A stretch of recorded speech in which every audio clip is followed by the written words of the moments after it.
Hey YouTube world, welcome back to at another video. तो आज का जो हमारा टॉपिक है वो है सब एरे सम इक्वल्स टू के।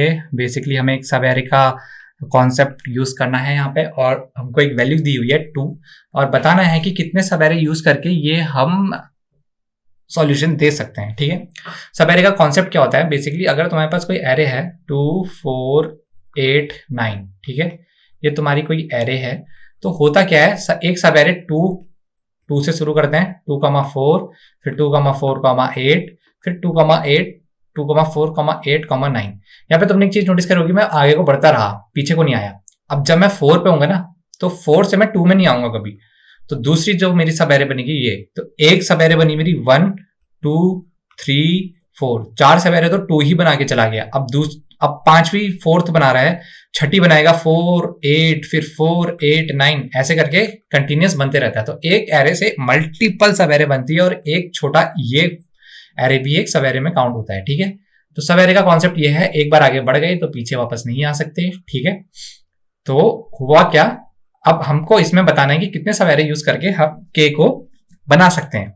तो बेसिकली यहाँ पे तुम्हें साफ साफ दिख रहा है, तो पहला सब एरे यहाँ पे 1 आया, और फिर क्या आया 1,1। इन दो सब एरे को यूज करके हम 2 बना सकते हैं। ठीक है, तो यहाँ पे इसलिए 2 रिटर्न करा है। अब 3 यहाँ पे रिटर्न कराना है, 1 + 2 = 3 होता है। तो एक सब एरे तो 1 यूज हुआ है, एक सब एरे यूज हुआ है 1,2। ठीक है, तो 2 सब एरे फिर से यूज हुए हैं, तो उसका रिजल्ट इन्होंने दे दिया है 3। अब इसका ब्रूट फोर्स देखते हैं हम। एरे है, फिर से दिमाग में आएगा भाई फॉर लूप लगा दो, तो फॉर लूप लगा दिया। फॉर लूप कहां से कहां तक लगाएगा? फॉर लूप लगाएंगे हम फॉर इंट i = 0 से कहां तक, जो भी नम्स की लेंथ है, नम्स की लेंथ तक लगाएंगे। ठीक है, लगाया। अब दूसरा फॉर लूप भी लगाएंगे, कहां से? j = i से कहां तक? नम्स की लेंथ तक, नम्स की लेंथ तक।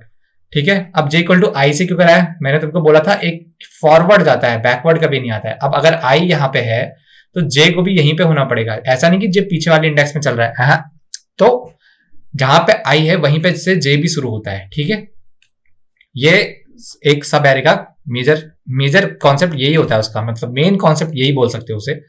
और अब जब ये चला रहे हो तुम, तो इसके बाद क्या करोगे? इसके बाद तुम्हें समेशन भी तो करना पड़ेगा। तो एक और फॉर लूप आएगा फॉर के कहां से कहां तक जाएगा? के जाएगा j से कहां तक? i तक जाएगा। बेसिकली i कहां तक जा रहा है? नम्स डॉट लेंथ तक, तो वो भी नम्स डॉट लेंथ तक जाएगा। अब यहां पे क्या करोगे तुम? एक सम लोगे, सम वेरिएबल बनाओगे अपना, सम में ऐड करते जाओगे किसको? जो भी तुम्हारा करंट एलिमेंट आ रहा है उसको ऐड करते जाओगे, और तुम्हारे फॉर लूप यहाँ पे क्लोज हो जाएंगे। और लास्ट में क्या करोगे? एक इफ कंडीशन लगा दोगे। इफ तुम्हारा जो भी सम है वो बराबर है जो तुम्हारा के गिवन है उसके, तो करा दो कितने एलिमेंट तुमने कितने सवेरे यूज करे हैं, और अगर ऐसा नहीं है तो एक ब्लैंक सवेरे रिटर्न करा दो। बट अगेन ये जो कॉम्प्लेक्सिटी इसमें हम डिस्कस कर रहे हैं, देखो एक तो n टाइम्स हम यहां जा रहे हैं, उसके बाद n-1 टाइम्स यहां भी जा रहे हैं। ठीक है, उसके बाद n-2 टाइम्स यहां जा रहे हैं, कांस्टेंट ड्रॉप कर देते हैं हम, तो बेसिकली कितने बचे? 3n बचे, तो n³ चलेगी। और जब तुम अपने इंटरव्यूअर को बताओगे कि भाई जैसे तुम इस फॉर लूप में जाओगे तुम्हें तुरंत रोक देगा, तो कोड की तो चिंता मत ही करो, तुम्हें ब्रूट फोर्स में तो कोड भी नहीं लिखना है।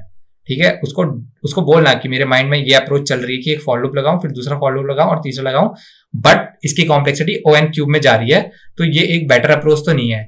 तो इसके लिए मैं क्या करूंगा? इसके लिए मैं थोड़ा ऑप्टिमल वे में जाना चाहता हूं, ऑप्टिमल वे में जाना चाहता हूं, तो उसको तुम अब डिस्कस करोगे। तो ऑप्टिमल सॉल्यूशन वो मैं तुमको बताता हूं क्या करना है।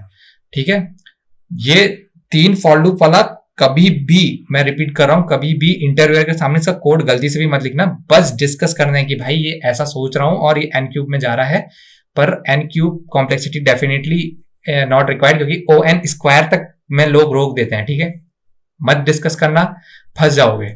सीधे डिस्कस करने के बाद आ जाना, कोड गलती से भी मत लिखना, सीधे आ जाना उसके ऑप्टिमल सॉल्यूशन में। ऑप्टिमल सॉल्यूशन में क्या करोगे? ऑप्टिमल सॉल्यूशन में इस प्रॉब्लम को कैसे टैकल करेंगे मैं बताता हूं। तो तुम कुछ सबसे पहले तो अपने इंटीजर डिफाइन करोगे। एक तो सम डिफाइन करना, एक आंसर डिफाइन करना, ठीक है, और एक मैप डिफाइन करना। ठीक है, अब मैप यहां पे बना देता हूं मैं की और एक वैल्यू का। ठीक है, ऐसे करके डिफाइन करा देना। अब एरे में अगर तुम्हारा 0 प्रेजेंट है तो उससे कोई फर्क नहीं पड़ता कि तुम किसी वैल्यू में 0 ऐड करते हो। अगर यहाँ पे k इक्वल टू 5 के लिए तुमको एक एरे दी हुई है और बताना है कितने सब एरे लगेंगे, तो अगर 0 यहाँ पे प्रेजेंट है, 0 यहाँ पे भी प्रेजेंट है, तुम इसको 3 प्लस 0 करते हो तो 3 ही रहता है, 2 प्लस 0 करते हो तो 2 ही रहता है, 3 प्लस 2 प्लस 0 करते हो तो भी वही वैल्यू रहेगी। तो 0 का ऐसा सिग्निफिकेंट नहीं है। तो मेरी ट्रैकिंग के लिए मैं क्या करूंगा, सबसे पहले मैं एक 0,1 की वैल्यू यहां डाल दूंगा कि मेरी 0, उसकी वैल्यू क्या रख दूंगा, इंडेक्सिंग 1। अब इसमें आ जाओ, एक कॉन्सेप्ट लगाएंगे हम हैश मैप का। एक मैप तो बन गया है, 0 और 1 लगा दिया है। फॉर लूप लगाएंगे, कहां से कहां तक जाएगा, आई जो भी 0 है, मतलब इंटीजर i इक्वल टू 0 से जाएगा, कहां तक जाएगा, नम्स डॉट लेंथ तक जाएगा। ठीक है, और इसके अंदर क्या करेंगे हम, जो भी पहला एलिमेंट आ रहा है उसको ऐड कर दो, नम्स i प्लस सम। ठीक है, पहले जो भी आ रहा है उसको ऐड कर दो, फिर चेक कर लो क्या ये जो तुम्हारी की है, की क्या बनेगी, सम, जो तुम्हारा सम है, सम माइनस के। ठीक है, अगर तुम्हें 2 चाहिए और तुम्हारे पास एक एलिमेंट ऑलरेडी प्रेजेंट है, 1 प्लस 1 करके 2 आता है और 1 तुम्हारे पास ऑलरेडी है, तो ये तुमको एक ऐसी वैल्यू देगा कि क्या ये वैल्यू ऐड करने से k मिल जाएगा हमें। तो हम इसका रिवर्स कर रहे हैं। ठीक है, क्या होता है, 2 प्लस 3 इक्वल टू 5 होता है। एग्जाम्पल देखो, ठीक है, अब मेरे पास 2 ऑलरेडी है, अब मेरे पास यहाँ पे पता नहीं है मेरे को क्या है, ये क्या लिखूं यहाँ पे कि ये 5 बन जाए। तो x इक्वल टू क्या करते हैं मैथमेटिक्स में, 5 इक्वल टू 2, यहाँ पे क्या आता है 3, तो वही कर रहा हूं मैं यहाँ पे। ठीक है, तो मैं इसको रिवर्स कर रहा हूं। अब रिवर्स करने के टाइम पे क्या कर रहा हूं, मैं इसको चेक कर ले रहा हूं अपने मैप में क्या ये वैल्यू प्रेजेंट है। और मैप का यूज क्यों कर रहे हैं, ताकि हमारी इफिशिएंसी ON पे रहे। अब क्या कर रहा हूं मैं, इसको मैप चेक करूंगा, मैप डॉट कंटेन की, कौन सी की, सम माइनस के, क्या ये मैप में प्रेजेंट है। मैप में प्रेजेंट है तो जो तुम्हारा आंसर वेरिएबल है उसमें क्या करो, आंसर को ऐड करवा दो, किससे, मैप की वैल्यू से, मैप डॉट गेट। जैसे मैं मैप डॉट गेट लिखता हूं, मतलब मैं इसमें टैप कर रहा हूं, इसको ध्यान रखो। मैप डॉट गेट करने में मैं बेसिकली यहां से वैल्यू उठा रहा हूं। ठीक है, तो मैप डॉट गेट करूंगा, किसकी वैल्यू चाहिए मेरे को, जो मेरी की है, सम माइनस के। अगर ये है तो मेरे को ये वैल्यू रिटर्न कराओ, नहीं है, अगर ये वैल्यू प्रेजेंट नहीं है मैप में, तो क्या करना है, तो मैप में पुट कर दो, मैप डॉट पुट करवाओ। क्या पुट कराना है, बेसिकली जो तुम्हारी सम है, सम को पुट कराओ, और सम की फ्रीक्वेंसी क्या होनी चाहिए, सम की, अगर यहाँ पे लेट सपोज 1 प्रेजेंट है और यहाँ पे 1 प्रेजेंट है, ठीक है, और ये 1 आता है, सम फिर से एक बार 1 आता है, और 1 तो ऑलरेडी प्रेजेंट है, अब ये 2 होना चाहिए बेसिकली, करेक्ट। तो उसके लिए क्या करता हूं मैं, map dot gate, again value में टैप करा, मैप डॉट गेट कर दी, ऊपर से हम देखते आ रहे हैं मैप डॉट गेट। गेट क्या करना है, गेट नहीं करना है, गेट और डिफॉल्ट, इसको यूज करेंगे। ठीक है, अगर है तो मेरे को वैल्यू दे दे सम की, नहीं है तो वो बाय डिफॉल्ट 0 रिटर्न करेगा। अब हमें 0 नहीं चाहिए, +1 उसमें करा देंगे। तो बेसिकली अगर यहाँ पे सम 1 है और उसकी वैल्यू कुछ भी प्रेजेंट नहीं है, तो हमने 1 तो एंटर करा दिया और उसके सामने एक 1 और एंटर करा दिया। ठीक है, ये करने के बाद ये पूरा आइटरेशन चलता रहेगा पूरी की पूरी जितनी हमारी बड़ी एरे है उसके लिए। उसके बाद क्या करेंगे, हम रिटर्न करा देंगे अपने आंसर को, क्या करा देंगे, आंसर को रिटर्न करा देंगे। आओ इसका कोड देखते हैं डायरेक्टली क्या करना है। अब हमें सबसे पहले हमने क्या डिस्कस करा था, वेरिएबल्स बनाएंगे। तो क्या बनाऊंगा मैं, सबसे पहले इंट सम बनाऊंगा, सम इक्वल टू 0, ठीक है, और एक बनाऊंगा सम इक्वल 0 हो गया है, सम इक्वल टू 0, ठीक है, और एक बनाऊंगा int answer is equal to 0। इसके बाद हमने क्या कहा था, एक हैश मैप बनाएंगे। तो हैश मैप किस टाइप का, integer INTEGER INTEGER, integer type का हैश मैप बनाया, उसका नाम ही रख देता हूं map is equal to new hash MAP। ठीक है, हैश मैप बना दिया।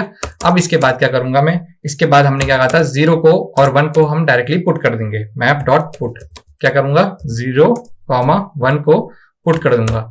इसके बाद क्या करूंगा, इसके बाद मैं डायरेक्टली अपने फॉर लूप में जंप करूंगा। कहां से कहां तक, इंट i इक्वल टू 0 से कहां तक जाएगा, i should be less than NUMS dot LENGTH। जैसे ये इंक्रीमेंटेशन भी कराना पड़ेगा, तो i को इंक्रीमेंट भी करवा दिया। अब इंक्रीमेंट करा दिया, अब मेन काम शुरू होता है। जैसे ही सम आता है और तो क्या करेंगे हम, सम प्लस इक्वल टू क्या करेंगे, जो भी हमारी करंट वैल्यू चल रही है उसको सम में डाल दो। ठीक है, अब की चेक करने की बारी है, क्या वो कंटेन करता है, मैप डॉट CONTAINS कंटेन्स की। कौन सी की होगी मेरी, जो भी हमने वो इक्वेशन देखी थी 2 + x = 5 वाली, वही यहाँ पे अप्लाई कर रहे हैं हम। क्या कर रहा हूं मैं अपने सम को ही माइनस करा दे रहा हूं k से। तो मेरे को पता चल जाएगा मेरे को कौन सी वैल्यू ढूंढनी है अपने मैप में। अगर वो प्रेजेंट है तो आंसर में उस सब एरे को इंक्लूड करवा दो, ठीक है। Plus equal to map dot get, get क्या करूंगा, जो मेरी की है उसी की वैल्यू, सम माइनस के, ये मेरी की है उसके करस्पॉन्डिंग उसकी वैल्यू ऐड करवा दी। अब अगर नहीं है तो मैप में पुट भी करना है। क्या पुट करना है, उसी सम को पुट करना है और उसके करस्पॉन्डिंग उसकी फ्रीक्वेंसी भी सेट करनी है। मैप डॉट गेट और डिफॉल्ट, DEFAULT, ठीक है। क्या चाहिए हमें, कौन सी वैल्यू चाहिए, सम की वैल्यू चाहिए। अगर नहीं प्रेजेंट है तो ये बाय डिफॉल्ट 0 रिटर्न करेगा, वो हम प्रोवाइड करा रहे हैं इसको यहाँ पे, ठीक है। इसने 0 रिटर्न कराया है और हमको 0 नहीं चाहिए अपने मैप में, 0 में कोई वैल्यू ऐड नहीं करनी है, तो 1 हम वहां पे इंक्रीमेंट करवा देंगे उसकी वैल्यू। अब ये आइटरेट चलेगा पूरी की पूरी हमारी एरे के लिए। अब क्या कराएंगे लास्ट में, रिटर्न आंसर। जितने बार ये आंसर रिटर्न होगा बेसिकली जितनी सब एरे यूज हुई होंगी वो आंसर इंक्रीमेंट होता जाएगा। अब इसको रन करके देखते हैं क्या हमारा सॉल्यूशन जा भी रहा है ठीक या नहीं, ठीक है। तो टेस्ट केसेस नॉर्मल वाले तो पास हो ही रहे हैं, एक बार सबमिट करके देखते हैं, ठीक है। अनसॉल्व क्वेश्चन है ये, तो जज कर रहा है, हाँ 93 टेस्ट केसेस पास कर रहा है और हैश मैप यूज कर रहा है। तो देखो ON टाइम कॉम्प्लेक्सिटी पे डाला है हमने 2.02%, ठीक है। सॉल्यूशन काफी लोगों के काफी हाई सॉल्यूशन भी गए हैं, देखो इतने हाई भी गए हुए हैं।